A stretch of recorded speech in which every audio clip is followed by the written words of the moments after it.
काल तंत्र। व्यापार के सिलसिले में रणधीर अपने गांव की ओर जा रहा था। घनघोर बरसात में अपनी पुरानी बैलगाड़ी लेकर जंगल के रास्ते से जा रहा था। गरजते बादल और जंगल का ये डरावना सन्नाटा हर चमक के साथ अंधेरा और गहरा होता जा रहा था। कीचड़ में धंसते पहिए और सहमे हुए बैल। लगता है आज तूफान ने रणधीर का रास्ता रोकने की कसम खा ली है। फिर भी रणधीर मग्न होकर जा रहा था। हे बजरंगबली, कैसी घनघोर बरसात बरसा दी है। घर पहुंचना भी दुर्लभ हो गया है। अरे ये कीचड़ भी ना। बस अब हिम्मत रखो रे बैलो, थोड़ा और, अभी हमें गांव पहुंचना है। काश मैं कल्याणपुर में इतनी देर तक नहीं रुकता। अरे चलो रे, थोड़ा और जोर लगाओ, ये कीचड़ भी साथ नहीं छोड़ता। अरे बाप रे, ये बिजली तो सिर पर ही गिरी लगता है। कल्याणपुर की वह भीड़ अब किसी सपने जैसी लग रही है। यहाँ तो बस डर ही डर है। ये कैसी रात है, बारिश रुकने का नाम ही नहीं ले रही। अरे बजरंगबली, कहीं ये वही रास्ता तो नहीं जहाँ की कहानियाँ लोग सुनाते हैं। दिल धक धक कर रहा है मेरा।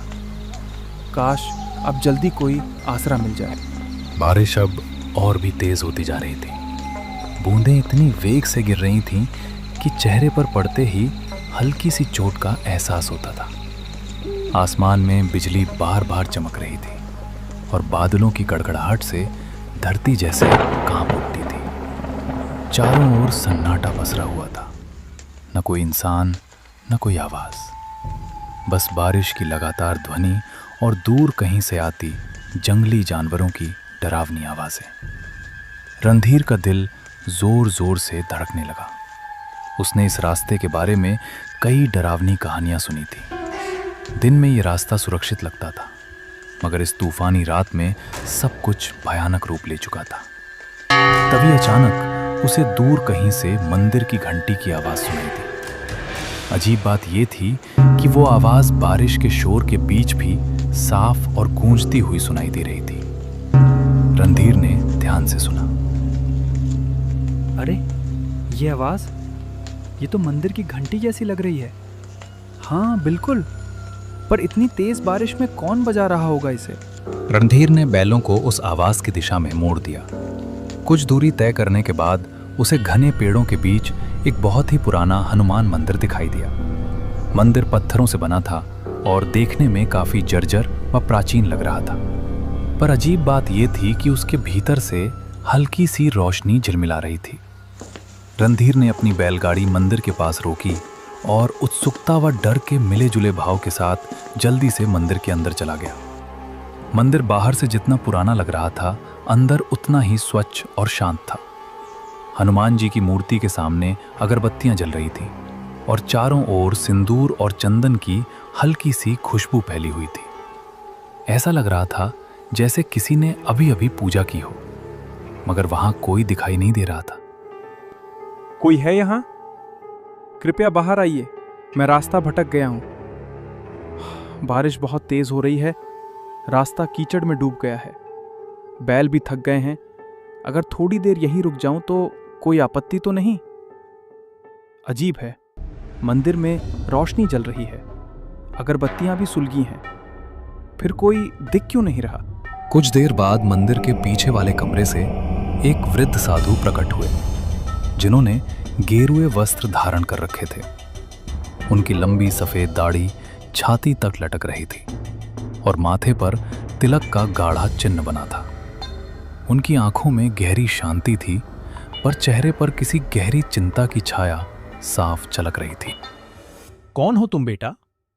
इस तूफानी रात में यहाँ कैसे आ पहुंचे? महाराज, मैं पास के गांव कल्याणपुर से लौट रहा था। व्यापार देर तक चला, इसलिए देर हो गई। रास्ते में इतनी भयंकर बारिश शुरू हो गई कि कुछ सूझा ही नहीं। तभी मंदिर की घंटी की आवाज़ सुनी और यहाँ चला आया। इस समय जंगल में रुकना उचित नहीं है। ये जगह दिन में भले शांत लगे, पर रात में इसका रूप बदल जाता है। हर आवाज़ का यहाँ कोई ना कोई अर्थ होता है और हर सन्नाटे में कोई छिपा हुआ स्वर। बेटा, अगर तुमने बाहर की घंटी सुनी है तो जान लो, घंटी की आवाज हर किसी को नहीं बुलाती। मगर महाराज, आप कह रहे हैं कि वह घंटी हर किसी को नहीं बुलाती। इसका क्या मतलब है? साधु ने एक गहरी सांस ली। उनकी आंखों की शांति अब गंभीरता में बदल गई। कुछ पल तक वे मौन रहकर रणधीर को ध्यान से देखते रहे, मानो उसके भीतर कुछ खोज रहे हों। फिर धीरे से बोले, बेटा, आज की रात यहीं मंदिर में रुक जाओ। बाहर तूफान अभी थमने वाला नहीं है, मगर मेरी बात ध्यान से सुनना। आधी रात के बाद अगर कोई आवाज सुनाई दे, चाहे कोई पुकारे, रोए या तुम्हारा नाम ले, किसी भी हालत में इस मंदिर की सीमा के बाहर मत जाना। याद रखना, हर आवाज इंसान की नहीं होती। रणधीर को साधु की बात कुछ अजीब जरूर लगी, पर उनके चेहरे पर झलकती गंभीरता देखकर साफ महसूस हो रहा था कि वे मजाक नहीं कर रहे थे। जी महाराज, मैं आपकी बात का ध्यान रखूंगा। चाहे कैसी भी आवाज क्यों ना सुनाई दे, मैं मंदिर के बाहर कदम नहीं रखूंगा। उसने मन ही मन सोचा कि शायद रात में यहाँ जंगली जानवर आ जाते होंगे, इसलिए साधु महाराज मुझे डराकर सावधान करना चाह रहे हैं। साधु ने उसे पास के एक दूसरे कमरे में बैठने के लिए कहा। फिर वे अंदर चले गए और थोड़ी देर में एक थाली में कुछ ताज़े फल लेकर लौटे। लो बेटा, ये कुछ ताज़े फल खा लो। रास्ता लंबा था, शरीर को आराम और भोजन दोनों की ज़रूरत है। बाहर तूफान है, इसलिए आज यहीं ठहर जाओ। भगवान हनुमान की शरण में हो, चिंता मत करो, सब ठीक रहेगा। रणधीर ने शांति से फल खाए और पानी पिया। साधु महाराज ने उसे एक पुरानी चटाई और कंबल दिया ताकि वो आराम कर सके। रणधीर ने श्रद्धा से भगवान हनुमान को प्रणाम किया और मंदिर के एक कोने में जाकर लेट गया। थकान के मारे उसकी आंखें धीरे धीरे बंद होने लगीं। बाहर रात अब और गहरी हो चली थी। बारिश अब भी जोरों पर थी और हवाएं मंदिर की दीवारों से टकराकर सनसनाती हुई गुजर रही थीं। रणधीर नींद में जाने ही वाला था कि अचानक उसे एक अजीब सी आवाज सुनाई दी। पहले तो वो बहुत धीमी थी, पर कुछ ही पलों में वो आवाज धीरे धीरे तेज होती चली गई। रणधीर बेटा, बाहर आजा। देख, मैं यहाँ हूँ, डर मत। मैं तेरा पिताजी हूँ। तू इतनी देर से लौटा नहीं, मैं तुझे ढूंढता ढूंढता यहाँ तक आ गया। बेटा, बस एक बार बाहर आजा। देख, तेरे पिताजी तुझे बुला रहे हैं। मेरे पास आजा रणधीर। तू मुझे पहचानता है ना? मेरी आवाज सुन, मैं तुझसे मिलने आया हूँ बेटा। रणधीर, मेरी बात सुनो बेटा, मैं बड़ी मुसीबत में हूँ। कोई मुझे यहाँ से ले जाओ, वरना मैं बच नहीं पाऊंगा। तू तो मेरा साहसी बेटा है ना? बस एक बार बाहर आजा, मुझे तेरी जरूरत है। देख, मैं यहीं तेरे मंदिर के बाहर खड़ा हूँ। ठंडी बारिश में भीग रहा हूँ। जल्दी आ बेटा, मुझे बचा ले। रणधीर की आंखें अचानक खुल रहीं। वो चौंक कर उठ बैठा। उसके चारों ओर सन्नाटा पसरा था, पर वो आवाज अब और स्पष्ट सुनाई दे रही थी। अजीब बात यह थी कि वो आवाज किसी और की नहीं, बल्कि उसकी अपने पिताजी की आवाज जैसी लग रही थी। ये आवाज पिताजी की लग रही है, लेकिन पिताजी यहाँ कैसे हो सकते हैं? नहीं, ये सच नहीं हो सकता। वो तो गांव में थे। पर अगर सच में वो हैं, तो मैं कैसे अंदर बैठा रैंक रहूं? हे बजरंगबली, अब मैं क्या करूं? बाहर जाऊं या नहीं? रणधीर का दिल जोर जोर से धड़कने लगा, मानो उसकी छाती से बाहर निकल आएगा। डर और जिज्ञासा दोनों उसके मन में एक साथ उमड़ने लगे। रणधीर उठ खड़ा हुआ और धीरे धीरे मंदिर के दरवाजे की ओर बढ़ने लगा। उसका हाथ दरवाजे की ओर बढ़ रहा था, जबकि मन भीतर से कह रहा था, शायद बाहर अगर पिताजी हैं और अगर सच में उन्हें मदद चाहिए तो मैं कैसे ना जाऊं। तभी अचानक किसी ने उसका हाथ कस कर पकड़ लिया। रणधीर सिहर उठा। पीछे मुड़ा तो देखा साधु महाराज उसके पीछे खड़े थे। उनकी आंखों में गहरी गंभीरता और एक अनकहा डर झलक रहा था। रुको बेटा, एक कदम भी बाहर मत रखना। मैंने तुम्हें पहले ही चेतावनी दी थी। जो आवाजें बाहर से आती हैं वे इंसान की नहीं होती। महाराज, पर वो तो सच में मेरे पिताजी की आवाज़ है। वही पुकार रहे हैं मुझे। कह रहे थे कि वो मुसीबत में है। अगर सच में वो हैं तो मैं उन्हें ऐसे कैसे छोड़ दूँ? वो तुम्हारे पिताजी नहीं है, वो एक छलावा है। तुम्हारे मन को पढ़ लिया है बेटा। ये उसी की आवाज में निकालती है जिसके लिए तेरे दिल में सबसे गहरा प्रेम हो। ये जानती है कि तेरे मन में अपने पिताजी के लिए कितना स्नेह है, इसलिए उसी का रूप धारण करके तुझे बुला रही है। कई यात्री इसके इस छल में फंस चुके हैं और फिर कभी लौटे नहीं। रणधीर बेटा, तू मुझे क्यों नहीं सुन रहा? मैं बहुत दर्द में हूँ। तेरे पिताजी हूँ मैं। देख, मैं यही बाहर हूँ, बारिश में भीग रहा हूँ। मुझे अकेला मत छोड़ बेटा। बस एक बार बाहर आ जा। अगर तू नहीं आया तो मैं बच नहीं पाऊंगा। महाराज, छोड़ दीजिए मुझे। वो मेरे पिताजी हैं। उनकी आवाज़ में पहचानता हूँ। आप समझ नहीं रहे, वो मुसीबत में हैं। मुझे उनकी मदद करनी ही होगी। कृपया जाने दीजिए, मैं उन्हें ऐसे नहीं छोड़ सकता। वो मुझे पुकार रहे हैं महाराज। याद रखना, अगर तू बाहर गया तो तेरा नाम भी उनमें शामिल हो जाएगा। साधु ने झटके से रणधीर को वापस अंदर खींच लिया और जमीन पर बिठा दिया। फिर वे सीधे हनुमान जी की मूर्ति के सामने जाकर पद्मासन में बैठ गए और ऊंचे स्वर में मंत्र जपने लगे। पंडित, तुम कितना भी मंत्र जाप कर लो, मुझे नहीं रोक पाओगे। मैं फिर आऊंगा, बार बार आऊंगा। जब जब कोई इस मंदिर में कदम रखेगा, मैं उसे पुकारूंगा। तुम मुझे बांध नहीं सकते। मेरी छाया हर दिशा में फैली है। हर हवा में मेरा नाम गूंजता है। ओम हनुमते नमः, ओम रामदूताय नमः, हर हर महादेव, रक्षामि रक्षामि। उनके मंत्रों की गूंज पूरे मंदिर में फैल रही।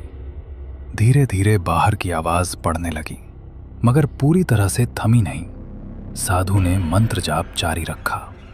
उनके माथे पर पसीने की बूंदें चमकने लगी थीं और पूरा मंदिर एक अजीब रहस्यमयी ऊर्जा से भर गया था। रणधीर डर के मारे कांप रहा था।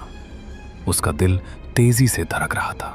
अब डर मत बेटा, वो शक्ति अब लौट गई है। इस मंदिर की रक्षा स्वयं बजरंगबली करते हैं। तुम अब निश्चिंत होकर सो जाओ, मैं यहीं बैठा रहूंगा। कुछ देर बाद बाहर की सारी आवाजें एकदम थम गईं। अब बस बारिश की लगातार गिरती बूंदों की आवाज रह गई थी। रणधीर कांपते हुए वापस अपनी चटाई पर लेट गया, मगर उसकी आंखों में नींद कहाँ थी। वो पूरी रात जागता रहा। हराहट पर उसका दिल सहम उठता था। जब सुबह की पहली किरण मंदिर के अंदर पहुंची तो रणधीर धीरे धीरे उठा और बाहर निकल आया। बारिश अब थम चुकी थी, लेकिन मंदिर के चारों ओर जमीन पर अजीब से पैरों के निशान बने हुए थे, जैसे कोई अनजानी चीज रात भर मंदिर के इर्द गिर्द घूमती रही हो। तभी साधु महाराज अपनी कुटिया से बाहर आए। उन्होंने चारों ओर देखा और गहरी सांस ली, मानो किसी लंबे संघर्ष के बाद राहत मिली हो। देख रहे हो बेटा, ये निशान, ये उसी छाया के हैं जो पूरी रात मंदिर के चारों ओर मंडराती रही। वो कोशिश कर रही थी कि तुम्हें बाहर खींच ले जाए, तुम्हारे मन के प्रेम का इस्तेमाल करके तुम्हें अपने जाल में फंसाए। पर भगवान हनुमान की कृपा से वो इस मंदिर की सीमा पार नहीं कर सकी। ये रेखाएं उसकी असफलता की निशानी है। वो अब भी मुक्ति नहीं पा सकी, इसलिए हर तूफानी रात में लौटता है, किसी नए मन को बहकाने। महाराज, ये छलावा आखिर कौन है? क्यों हर रात यहाँ आता है और क्यों मुझे अपने पिताजी की आवाज़ में बुला रहा था? इसका क्या रहस्य है? इसकी पिछली कहानी क्या है? बेटा, ये छाया कोई साधारण आत्मा नहीं है। कभी ये भी एक इंसान था, एक औरत जो अपने पत्नी की मौत के बाद पागलपन की हद तक टूट गया था। कहा जाता है कि वो अपने दुख में इतनी डूब गया कि उसे जीते जी शांति नहीं मिली। एक तूफानी रात में उसने इसी जंगल में अपनी जान दे दी। तभी से उसकी आत्मा इस जगह से बंध गई। वो अब भी अपने अकेलेपन और दर्द से मुक्त नहीं हो पाई है। वो अपने दर्द में सबको शामिल कर लेना चाहता है। वो जानती है कि इंसान का सबसे बड़ा प्रेम किससे होता है? अपनेपन से, अपने पिताजी से, अपनी संतान से। इसलिए वो उसी आवाज में पुकारती है ताकि जो सुन ले वो खुद को रोक ना सके। कई यात्री उसके इस छलावे में फंस चुके हैं और फिर कभी लौटे नहीं। वही सब उसकी छाया में समा गए, उसी के दुख का हिस्सा बन गए। बेटा, अगर मैं तुम्हें रोका ना होता तो सुबह तक यहाँ तुम्हारे पैरों के भी निशान नहीं मिलते और तुम्हारे बैल वहीं के वहीं खड़े रह जाते। रणधीर के रोंगटे खड़े हो गए। रणधीर ने कांपते हाथों से साधु के चरण छुए। साधु महाराज, अगर आप मुझे नहीं रोकते तो पता नहीं मेरा क्या होता। साधु महाराज, आपने मेरी जान बचाई है। अगर आप ना होते तो आज मैं जिंदा नहीं होता। मैं आपका आजीवन ऋणी रहूंगा। इसे मैं कभी नहीं भूलूंगा। बेटा, मुझे नहीं, भगवान हनुमान को कहना। उन्हीं की कृपा से तुम आज सुरक्षित हो। याद रखना, उस छाया से बचने का एक ही उपाय है, श्रद्धा और विश्वास। ये दोनों कभी मत भूलना। रणधीर ने हनुमान जी और साधु महाराज को प्रणाम किया और बैलगाड़ी लेकर निकल पड़ा। रास्ते भर उसे रात की डरावनी आवाज और साधु की मदद याद आती रही। दोपहर को श्यामपुर पहुंचकर उसने देखा कि पिताजी आंगन में सुरक्षित बैठे हंस रहे हैं। वो खौफनाक आवाज झूठी थी। ये देख रणधीर की आंखों में आंसू आ गए और उसने दौड़कर पिताजी को गले लगा लिया। अरे ये क्या हाल बना रखा है तूने रणधीर? कौप क्यों रहा है बेटा? कहीं रास्ते में कुछ हुआ क्या? बोल ना पगले, तू ठीक तो है ना? पिताजी, मैं बहुत डर गया था। रात भर तुम्हारी आवाज़ सुनाई देती रही, इतनी सच्ची, इतनी करीब, जैसे तुम मुझे बुला रहे हो। मैंने सोचा तुम किसी मुसीबत में हो। अगर साधु महाराज मुझे ना रोकते तो शायद मैं आज तुम्हारे सामने ना होता। रणधीर ने अपने पिताजी को रात की सारी घटना बताई। उसकी बात सुनकर पिताजी की आंखों में डर और हैरानी दोनों झलकने लगे। धीरे धीरे यह खबर पूरे गांव में फैल गई। सबको मालूम हो गया कि उस जंगल में रात के समय कुछ अनहोनी घटती है। तब से किसी में भी इतनी हिम्मत नहीं रही कि अंधेरा होने के बाद उस